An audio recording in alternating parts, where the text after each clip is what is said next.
We are recording now. Welcome everyone to the Enable project series. For those of you that don't know about it, Venture Cafe Miami has partnered with the Enable project members to host this training series designed to really create more accessible environments and inclusive environments.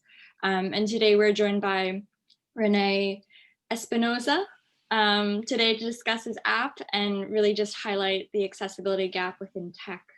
And so I'm going to pass it over to Allison to hear a bit more. Hi everyone, my name is Allison and I'm the Community Engagement Coordinator for the Center for Independent Living of South Florida. We are Enable project partners alongside Catalyst Miami, the Advocacy Network on Disabilities and Disability Independence Group. And the Enable project brings together organizations and advocates from different sectors. So that includes nonprofits, social justice organizations, along with the private sector. And we work to train and guide them to remove systemic barriers to become accessible and inclusive for those with disabilities in our community. So now I'll pass it over to René. Great, thank you so much. I have prepared a presentation. So first of all, I want to thank Venture Cafe and the Enable Project for inviting me. We're really humbled to be here. So as I'm sharing my screen, I would like to tell you a little bit about myself. I am the CEO and one of the co-founders of Lazarillo.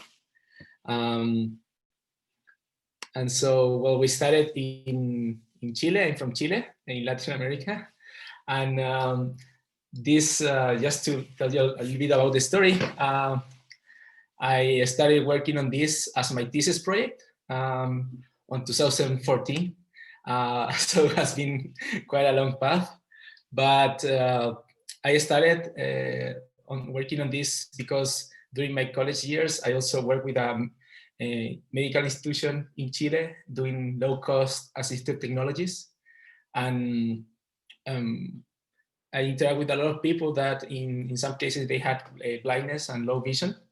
And I remember that at that time, that was 2013, that I discovered how it was possible actually to develop mobile apps for people that were not able to see using what is called a screen reader.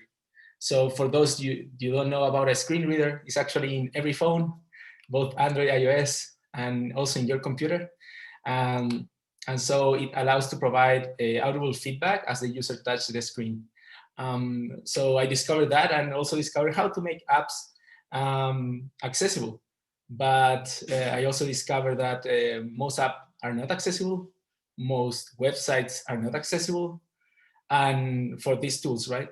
And also, in many times when people needed to go out to a hospital, to study, anything, most of the time need to learn by memory the route or relying on somebody else. And that somebody else could be a friend, a family member, but sometimes even a stranger. And that was intensified also for locations that could be a shopping center, a hospital, and even imply that they will need to shout out for help. So knowing that, I make myself a really good friend with a team member now that is called Miguel. He's totally blind, but he was at that time also a teacher of other people with low vision on assistive technologies. And yeah, he helped me a lot doing my thesis. And after my thesis, I discovered that what was possible and what could be done to enhance the accessibility of physical spaces.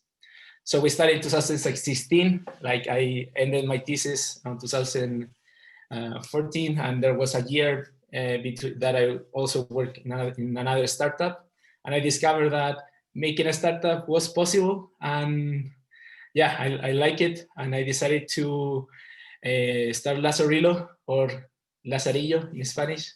That, for you who don't know, is a slang to call a guide dog in Latin America in many places. So our goal with Lazarillo is to help and create tools for citizens to help with disabilities to navigate the cities and actively participate in society in every way, from having accessible communications with government, but also to buy online or do anything. Our end goal is to develop tools for that could reduce the barriers that can be because of different disabilities, but we started with a focus on people with low vision and blindness. So Lazarillo is a free mobile app that, when we started, was focused on being a GPS app that can help navigate the user through the city streets, and it will tell them audible messages about their surroundings. Then doing this, we make it available globally, and we start getting users. And then also we start seeing ways on how companies can be joined within the app. So the app not only gets you to the front door, but also improve your experience as a customer. And so we start working with banks, with hospitals, with universities, and they start joining. And we develop a platform so that we can create an audible experience inside the location, but also like a guide map. So we created a digital map of the space to navigate the user. We started this in 2017, but has been a long way on understanding how it needs to work in different locations and how we can scale this. So I have a video. Please give me feedback if you can hear it. I'm not sure if I activate sharing audio, but I also have captions. Lazarillo is a free app developed for the You can hear it? impaired.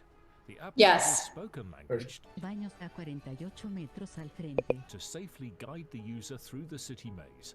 Easy access to museums, banks, hospitals and retail shops, but also safe use of public transport is granted thanks to detailed audio guidance. Subway entrance Avenue Maddox, 33 meters in front of you.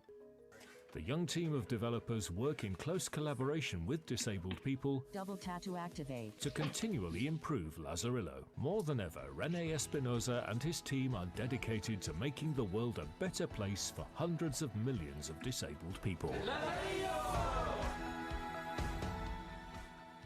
Yeah, well, in the video, it appears some places that we have actually worked with: hospitals, universities, banks, all have, and even museums. And so for locations, we have a platform that we can enhance these places, not only for navigation, but also as experience. Like in a museum, you can have a tour, and in each stop, you can have content. And for example, we did a museum in Chile called a Human Rights Museum. And all the content, the museum had sign language interpretation, captions, and also audible descriptions, as well as even some 3D printing representations of specific specific story cases of our history. So in a way, the app was guiding the user in that case and providing all the information for everyone. So that's like our approach, is to create solutions that can be used by hopefully everyone and in an accessible way. So what most of our users know about Lazarillo, and that is, I would say that is the challenge, is that they know that it is a GPS app that they can use everywhere. We made it that way so that we can impact people all over the world and change their lives. It's free for them. It works in Android and iOS, and also in 25 languages.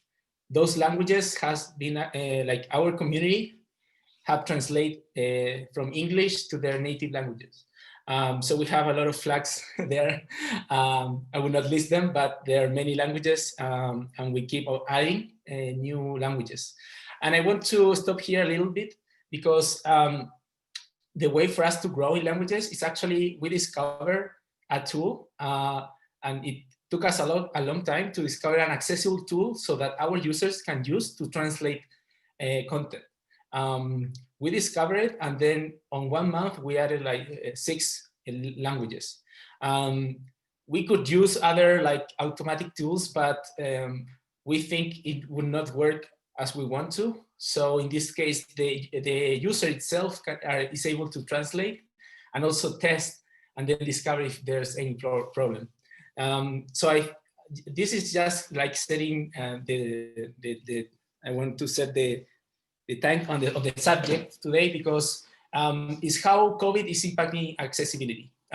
Before COVID, people were able to go out, and now you can go out, but hopefully you don't have to. And for us, like, we believe that we in a way know much more about accessibility than many companies and institutions. And for us, it was really difficult to just find a tool for translation to be accessible, even though we were asking many tools to do it.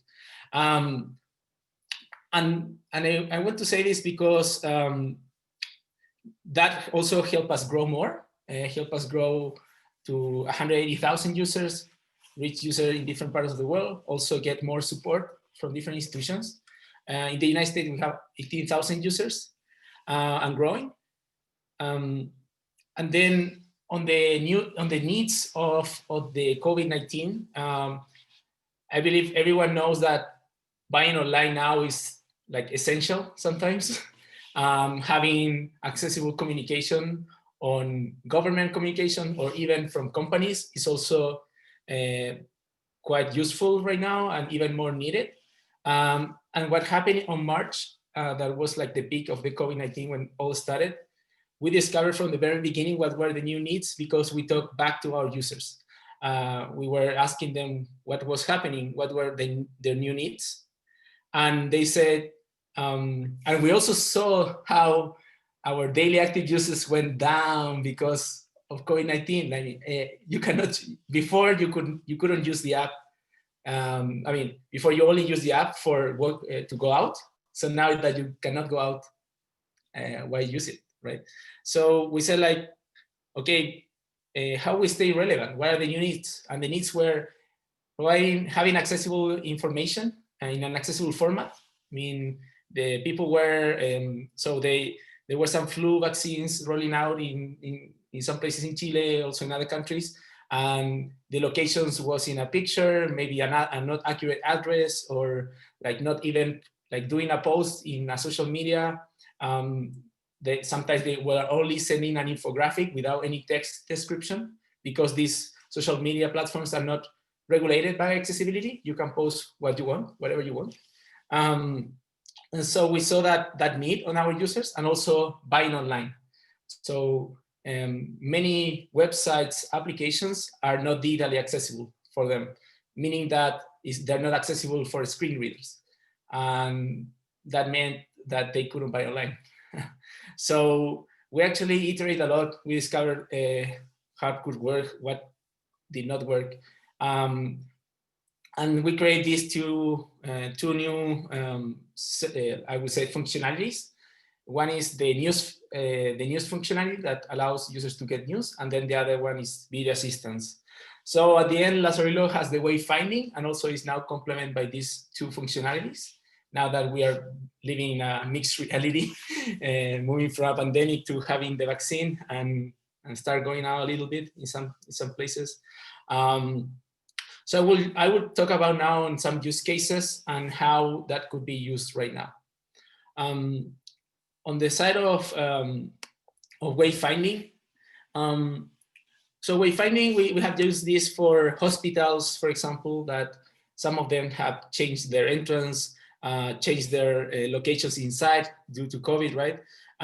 So actually, even if you knew the hospital before, you might probably get lost right now.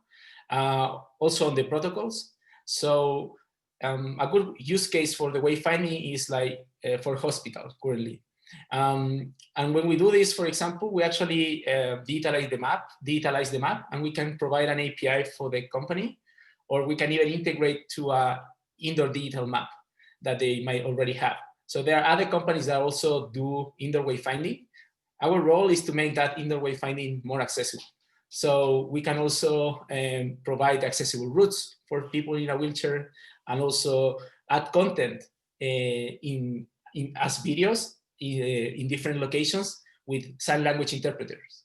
All this can be done, but also it's our role also to provide information that this is possible and how to do it. So hospital is an example, but also I would say like we're moving to a future where companies are struggling on working fully remote or half remote, half in the office. But the office is changing to be maybe a collaborative space where you now don't have a desk, but you have places to meet. And we have also been talking with those companies, some of those companies. And this is a good solution for that, in that way is that every employee can now have access information about how is the new layout of the office, especially with big buildings. But the employees with a disability can also now be more independent, right? And at the same time, they might struggle more to find their way around. So those are some use cases. Here, for example, is implementation with a hospital that we have in Chile. They have 6 centers within our app.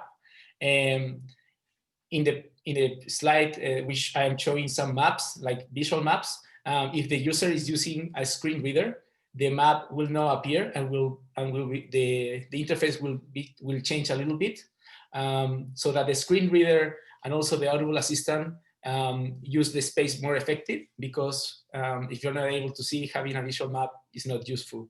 But they can search for everything, and especially with this hospital, because everything we're changing so fast, they actually also use the other functionality we have, that is the newsfeed. And they send, for example, the telemedicine offering they have, and how to do book with a doctor and everything through the app.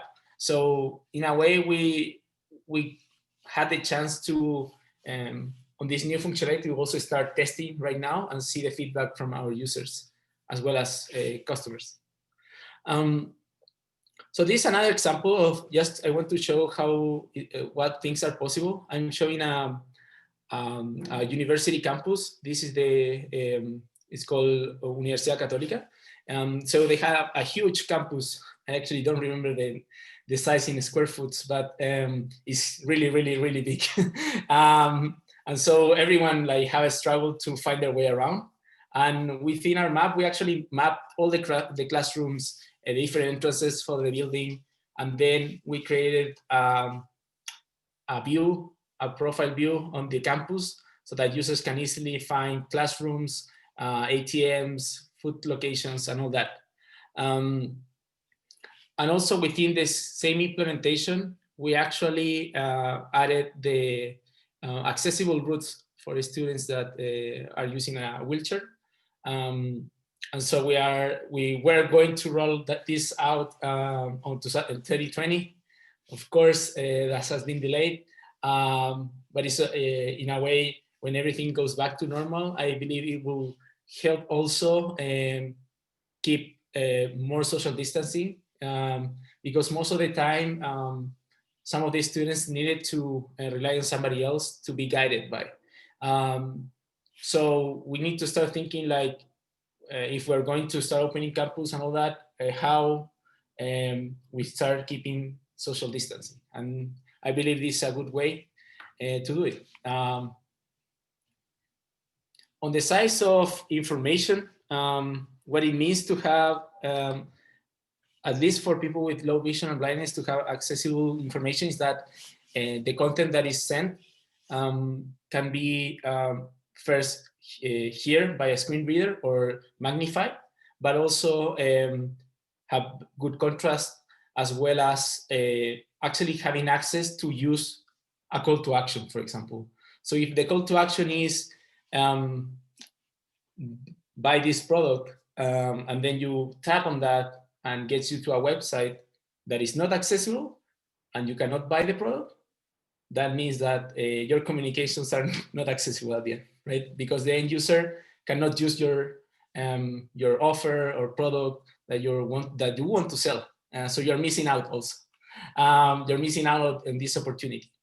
So the way we actually integrate this functionality is that you can actually, like a news, can also have multiple buttons and sections. So if the content on your website is not accessible, you could add it within the post. And the way it works is that it's also reviewed by our operations team to check if every call to action is accessible. It's not super fast and effective and maybe not so scalable right now, but that is a safe way to actually start providing information that users can use and not just sending out info that people at the end are not able to use. We expect to grow this in a more automatic way, but for now it's how it works. And we have seen many ways of how people use this. We actually have a company that have sent job opportunities. They were struggling how to find people with low vision or blindness that could maybe integrate in their workforce. And they just sent a news. This was implemented in Mexico, in a specific city. And they received in less than an hour over 12 applications. And so they were really excited about this. And it was all fully accessible because the news was really explanatory of all the requirements and then how to apply. They actually are going to employ 2 people from those 12, not only 1. They were actually really surprised on the effectiveness. Other use case has been on banks that have been sending out like their changes on branches availability, the new protocols. And so instead of sending users to a PDF, they just add a button where the user can actually check their relative distance to each location, check and the information of each branch, and actually get a route eventually if they need to go to. And that is fully integrated within the same app. And so I have to say that this is something that has opened new doors on how we can use this technology to enhance customer experience. A good example that I'm going to talk about is that you can also mix it up with other tools. So we all know that video calling is really important right now. That's why we're doing this event by Zoom, right? So that is also an opportunity to that instead of like companies used to have people on site to provide maybe assistance on like what do you need to buy, what could work better than other things, right? And so we actually discovered a really great tool that we integrated with. So there are some tools that you can actually add agents to your website. So instead of only adding like a chatbot, you can add a button to a video call, and then you can connect with an agent that can help you maybe define what thing you need to buy for your home, or what would be a best product, what is the benefit or the pros and cons for each product. And like having that kind of experience that you can find in the stores, but online, right? So when we saw this, and we also saw that our users were struggling in buying online, we saw the connection. Like, why don't we connect them with our users? And so this, of course, can be used for other use cases, but we actually work with Sodimac Home Center. They are, it's like Home Depot in the United States. They have like stores in 7 countries in Latin America. They're from Chile also, have 71 stores in Chile. And they implemented these video assistant agents. And so we talked with their innovation department and we talk about, hey, let's connect the dots. Our user base cannot buy online, cannot buy your products. Actually, during this sort of testing phase, we did something like this, but with our operation teams, and people were buying so many things that we needed to stop it because we didn't have the team to scale it. And so, well, we did first a small test with 3 users. They understood how the service needed to change a little bit, the protocols, because this was something that was on the website that you could have a video call and then get assistance. So most of the time, the person that taps on that, they just need to know some stuff or share the screen. But the user was the one that did the payment and the card. In the case of our users, they couldn't do the card, like the buying process, because the website was not so accessible and not easy to navigate. So the agents from Sodimac, they need to change on them doing selecting the different products that the customer needed to find. So at the end, the agent help on the user do help them buy online. They do the card, and then they provide them different options to do the payment. So they discovered this and how they need to change their protocol a little bit. And also the agents were trained. And when they received the call for the same tool, let's say the tool said that this call is coming from Lazarillo. So they know they might follow the other protocol. And so another thing that was interesting is that they could also use the back camera. So sometimes a user wanted to quote or buy something that they don't know how to call it. And so they could just point out, and the agent helps them get a quote, and then if they want to, they can buy. So then after we did this small test with some users, we actually did we launched it on a Cyber Day, and they actually generate sales. And now we're doing a bigger pilot in which we add this functionality in their digital stores within the app and also on the news. So I'm going to show a video that is in Spanish, but hopefully it appears the translation at here. But I will be explaining it too. So yeah. Lazarillo. Iniciar exploración. Botón.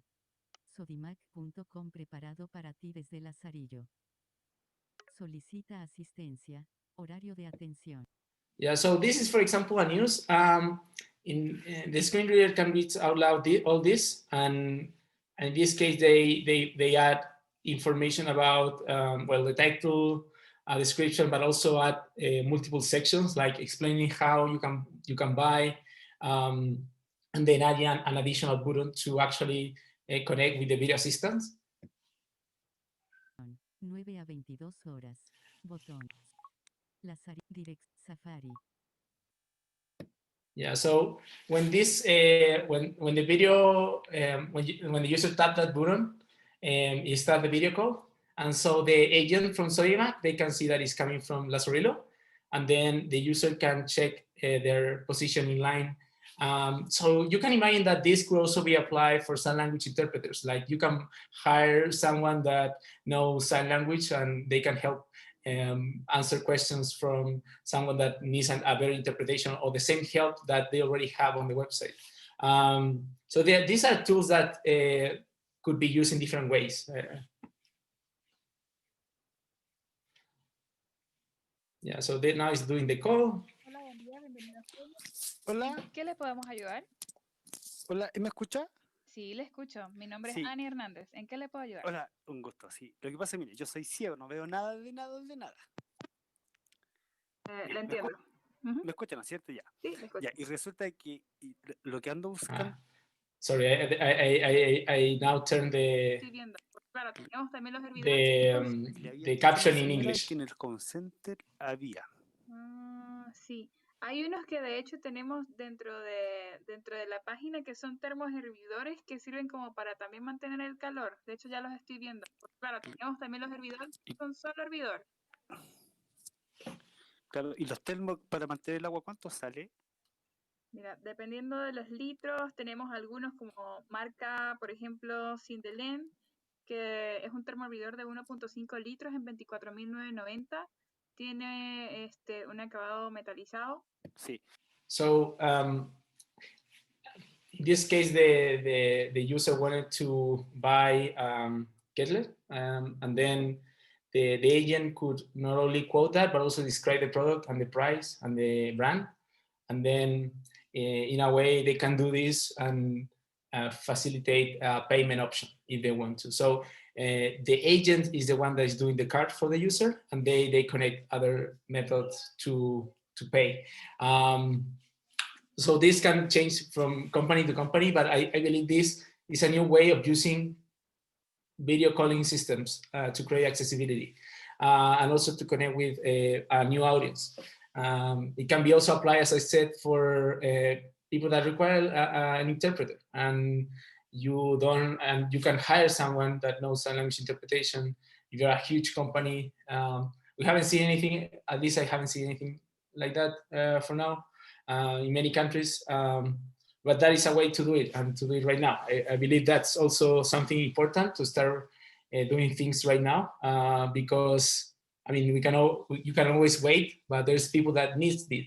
And we actually did a survey on our user base, and they're needing ways to buy groceries, access financial services, even things for their pets.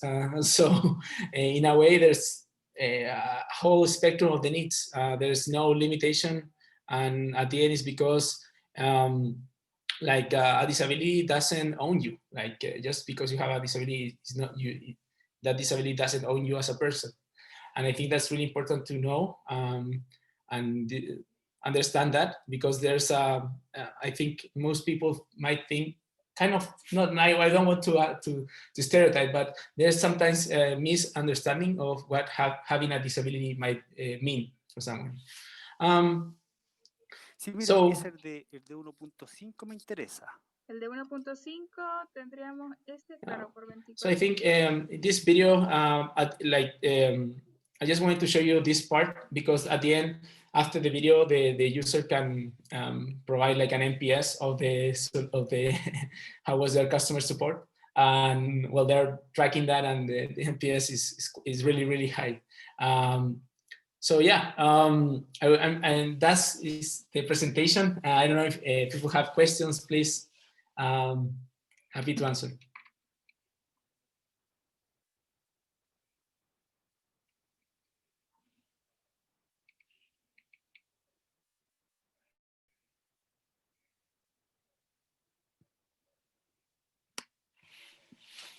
I have a question for you, René. I know you mentioned that you're partnering with, you know, big organizations, government, universities, things like that. Have you partnered with many nonprofit organizations? Because that could be a great opportunity to get more users. Because like locally, what comes to mind is there's the Lighthouse, Miami Lighthouse for the Blind. And this is definitely an application I think that they would be interested in exploring for their clients. Yeah. Actually, we have talked with them. We met, I think, 2 years ago. We had them to Lazarillo. But now that we have all these new features, we actually need to reconnect again to help them actually use these features. Connecting with nonprofit, we actually have a nonprofit program that they can use for free some of our services. And so, yeah, that's our business model. We provide the app for free for the user, and we sell to mostly private companies. And actually, right now, we are also collaborating not only with nonprofit. We develop like more like a starter plan for companies that could not maybe be like a company huge that have in every state or in every city a store, but maybe like a local company that can impact the local community. And so we have a starter plan. And yeah, I wanted to actually also share a link that we have a booklet on Lazarillo that if anyone is interested, they can download. So it's in this link, and we send you a booklet explaining how Lazarillo can be used.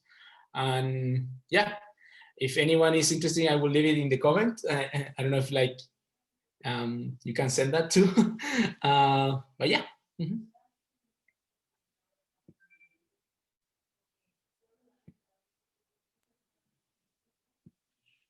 I think there's some. Renee, we do have a question in the chat box. Would you like me to read it? Yeah, please. The question is from Mark McGuire. I'm curious if you have any plans for making it available to refreshable Braille users or deafblind users who wear smartwatches with haptic feedback in vibrate mode. What does the roadmap look like? Thank you. Thank you for that question.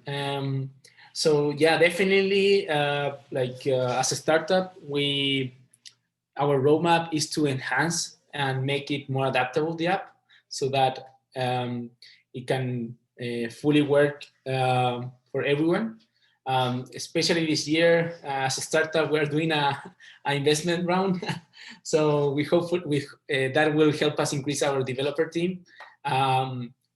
And yeah, some other on that phase, our roadmap is to enhance some usability for the app, and also enhance cities. One thing that we can do is that we can enhance a city with our platforms, adding more data sources so that it can work much better, especially now that companies, some close and others not. And so yeah, for our roadmap, we want to scale these services that also help enhance the functionality of the app.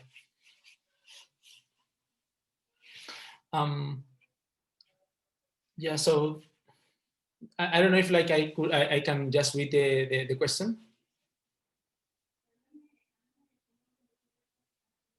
Should I read the question myself or not?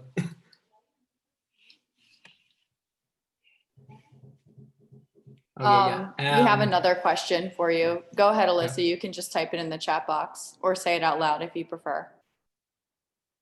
Sure. I just wanted to give Mark's follow-up question a chance to be answered, which is, would this app be usable with Google Glasses or other smart glasses for deaf, hard of hearing users? Yeah. Well, that's what we want. Actually, as it's kind of this, following the first question is like in integrating better with smartwatches, or eventually when not only Google Glasses, I mean, there's many companies doing glasses right now. So hopefully we could start integrating with those tools. I believe that would be a way forward for the future, especially with wayfinding, for example, how, as we are many companies working on this, how we can start integrating with that implementation and creating different interfaces. Thank you. And then my question was more so related, and I came in a few minutes late, so I'm sorry if you mentioned this. It's related to the confidentiality of the actual users who are using it. So the person they speak to through the app that is maneuvering something, would they be able to help or assist in, for example, completing certain forms or participating in things that require sensitive information be entered? So how would that be? Like, how is it confirmed, like, that these people on the other end will respect the, the personally identifiable information and whatnot? And in this example would be like completing their taxes during tax season virtually. Yeah, great question. Thank you. Thank you for that. So the way we connect in the case of Sodimac Home Center, we connect that company, and that company have different tools that they can add to Lazarillo. So one tool is video assistant, right? But we as a company, we don't offer that service with our employees. So whenever a company within Lazarillo, they pass through a process in which that we check their accessibility, and we said, hey, maybe your website is not accessible. You can add these other tools to make it, in this case is the video assistant, to make it so that our users can buy with you, but they follow the protocols they need to follow, right?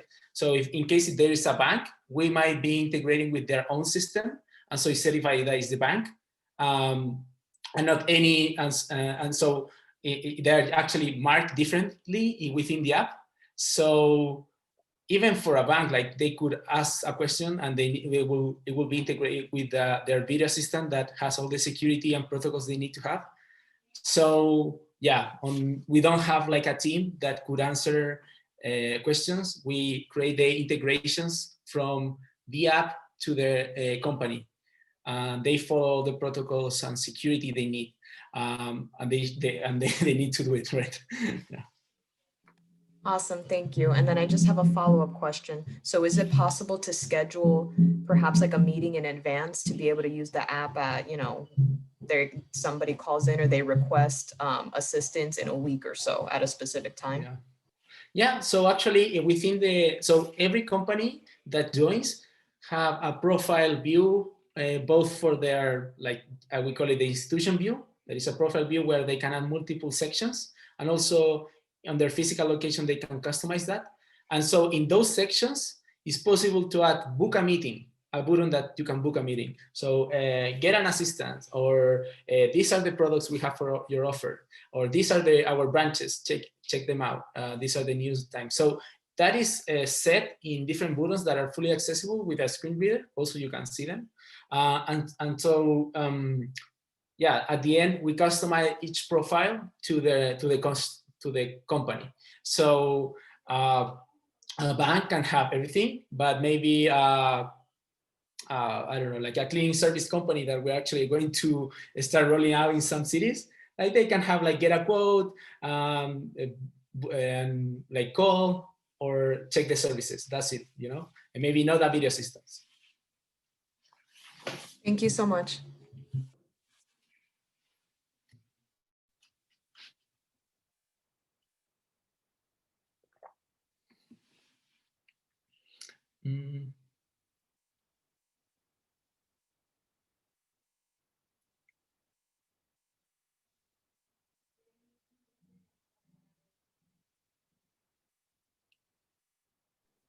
I believe we have another question in the chat box, again from Mark McGuire. His follow-up question, just out of curiosity, would this app be usable with Google Glasses or other smart glasses for deaf, hard of hearing users? Yeah, I think I already answered that. That's okay. yeah. Does anyone else have any questions? Feel free to type them in the chat box or just say them out loud. Hi, René. This is Franklin from Open Road. Good to see you here. I had I guess a question in terms of Lazarillo's development, and sort of where things are. What sort of the biggest pain points in terms of your growth, and what's sort of still missing in order to kind of reach the next level of growth for Lazarillo? Yeah, so one huge challenge is that all these services I'm presenting right now, how companies can join, they start using news and all that, most of our users don't know about it, and most people don't know about this. So I believe that is one of the biggest challenges, that how we can create more awareness and reach out to companies. We're doing that in some countries with partners, and the feedback has been great. Of course, during 2020, we wanted to scale much more, but we need to stop and rethink what we're doing, just to adapt and create and solve the new needs, so that especially during March and during that time, we need to adapt. But now, as we figure out the new needs, and we start doing these pilots with companies, like our partners that are in different countries, they're now pushing this to their potential customers. So I believe the way for how I see it is that if we can do this platform more as a self-service, it could be actually more scalable. We actually have a starter plan that is in that sense, moving in that direction. There is a starter plan that is a low monthly fee that a small company can pay, and they can start connecting with their local community. So we want to actually start doing that with more, I would say, with more support, and trying to figure out how it sounds. At least for the meetings that our team have had, it's great feedback. We passed from having a sales cycle of month to a couple of days. Oh yeah, I like it, and let's do it. And so we see that it's a good option for to roll out. Actually, if anyone wants to join on the download the booklet. We can also send more information on the starter plan through an email and with no compromise and all that. But it's just how we see this should be moving forward. Mm-hmm. Thank you.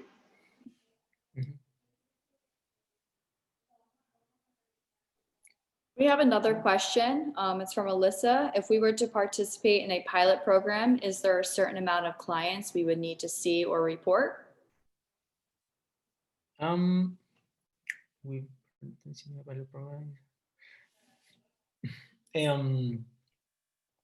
So I didn't understand a little bit, but I think it's on. So when we do a pilot with a company, we set their goals.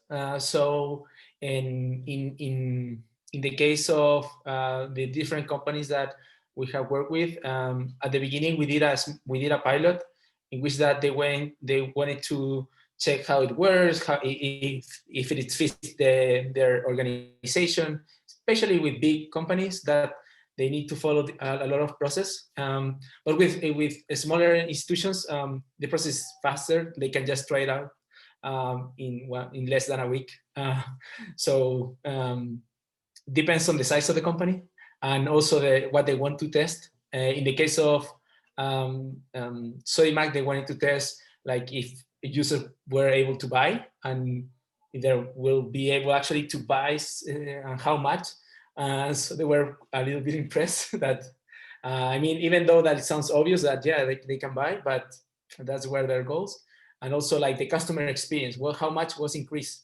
And so they saw that every, like after the test, they interviewed the people that they use this, and they thought that this should be something that they would even pay for. And the fact that they're receiving this for free as part of like an additional customer service, they find it like incredible. In the case of a university, we test with students, like how it fits for their students, like it makes them more efficient. It impacts their well-being within the time they need to be at the university. And so, yeah, depends on the company and what they need to try.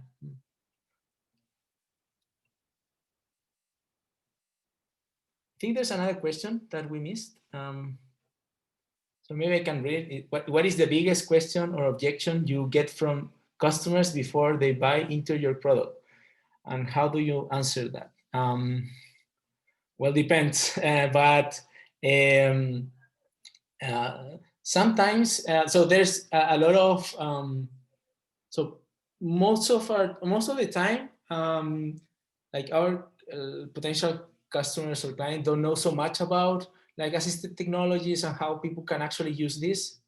And so also there's a lot of, like they don't have many knowledge about if like they have actually clients that have a disability that will use this, because they don't have currently a way to measure that. So that's the answer that we have received sometimes. Like, I don't know if I have a lot of clients, and the way to answer that is that depends on the size. Like, so there's two answers. One is like, so if they have over 5 million clients, they probably have a percentage of those that have a disability, but they just don't know about it. So they're missing out on having that feedback. And if they don't have customers, there's something wrong, because if they're offering a good service, whether or not having customers, maybe it's because you're not so accessible for them. So there's the other opportunity of reaching a new audience that you haven't reached, and differentiate from your competitors. So those, I believe those two are the ways to answer that. Yeah.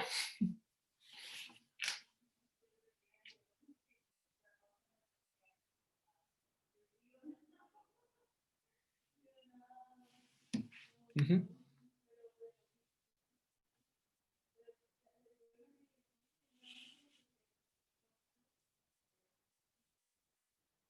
I have a question, one last final one. Yeah. Would this app, I know obviously it's more so dedicated to those with disabilities, would it be would you be open to letting it, let's say like older adults that cannot maneuver technology, would you be open to letting them use it despite them not technically having a disability? Or you Yeah, yeah. keep it for the disability community? Yeah, no. Well, we don't discriminate like who can use the app, and actually we have users that are older people that are not so familiar with technology, and for example, we have cases that people have told us like, my grandmother used it, and how they use it is because you open it and start talking to you about. So if you're in the bus, for example, start talking to you about the street you're crossing, everything. Without you need to input anything. So it's quite simple to use. That is what we call the exploration. And so that functionality, we know that we have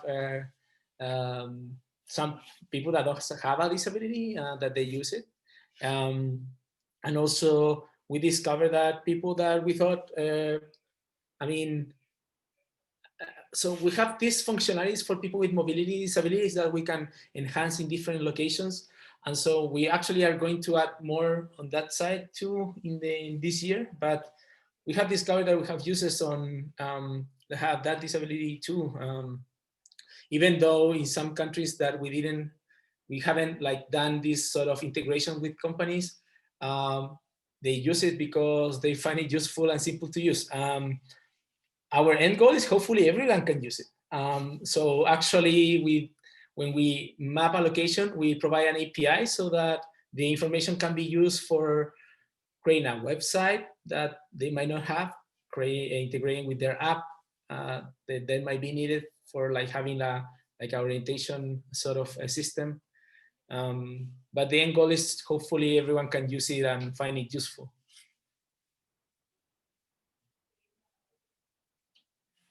Thank you. Yeah, thank you.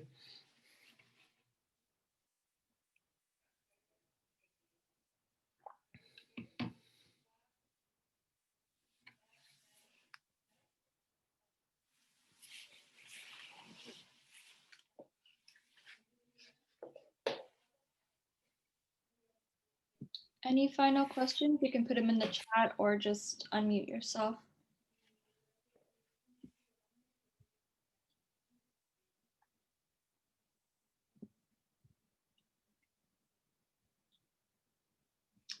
If not, thank you. Thank you, Renee, for joining us. This was awesome. So interesting. I think, yeah.